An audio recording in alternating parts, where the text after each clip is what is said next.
Alors, peut-être Adam, Oui. Monsieur le Président, Adam voulait juste réagir rapidement. Oui.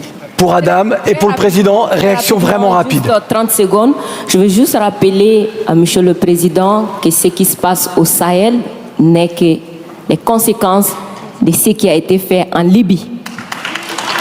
Cette intervention en Libye où vous avez oublié, quand je parle de vous, je ne parle pas de votre personne, je parle de votre position. Vous avez oublié l'existence de l'Union africaine.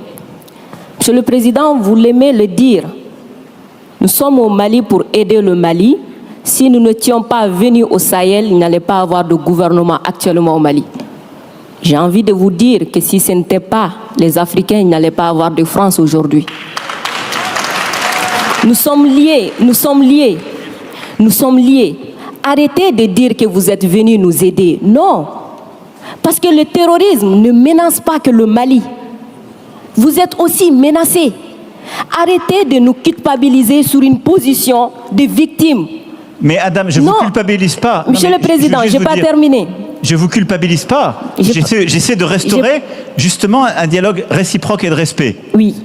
On n'est pas là simplement pour nos intérêts quand on arrive au Mali en 2013. C'est un fait. Par contre, ce que vous avez dit sur la Libye, je l'ai dit plusieurs fois comme président, je partage ce que vous avez dit. La Libye, on n'a pas respecté la souveraineté d'un peuple et ça, c'est une erreur. D'accord, merci d'avoir reconnu ça. Et si vous reconnaissez ça, vous allez voir que ce qui se passe au Sahel n'est que les conséquences de cette intervention. Donc, vous êtes au Sahel pour corriger l'erreur que vous avez commise en Libye et en corrigeant ces erreurs, vous êtes en train de commettre d'autres erreurs.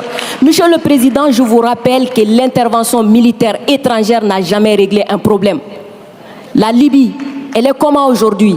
L'Afghanistan, c'est comment aujourd'hui? Donc l'intervention militaire ne va pas arranger les choses. Je ne voudrais pas que mon pays soit comme la Libye. Prenez votre responsabilité et surtout arrêtez de dire que nous sommes là pour vous aider. Non, vous n'êtes pas là pour nous aider. On est ensemble. On a un ennemi commun. On le combat ensemble. Et pour finir, ces sorties ces derniers jours entre vous et les autorités maliennes, c'est juste une honte. Parce que c'est une honte. Vous avez le même ennemi et l'ennemi, il est grandi. L'ennemi, il prend de l'ampleur dans ça. Dites-leur. Faites-moi plaisir. Dites-leur. Du coup, arrêtez ça. Arrêtez ces discours paternalistes. Dire que nous allons vous aider, Non, nous n'avons pas besoin d'aide. Nous avons besoin de coopération. Nous avons besoin de partenariat. Et nous sommes liés par l'histoire, mais nous sommes liés par les dangers. Nous sommes liés par les défis. Mais je suis 100% d'accord avec ce que vous venez de dire. Mais après, vous ne pouvez pas me dire, vous ne pouvez pas couvrir les propos inacceptables qui ont été tenus par des gens qui, eux, n'ont ni la légitimité ni la légalité pour eux. Or, ils ont tenu des propos inacceptables. Non, mais je vous le dis. Et vous ne pouvez pas me dire, on doit avoir un dialogue équilibré, réciproque, et me dire, dès que je vous parle avec le cœur et que je vous dis la vérité, je serai paternaliste. Je ne suis pas paternaliste, je suis sincère. J'ai droit à la même sincérité que vous.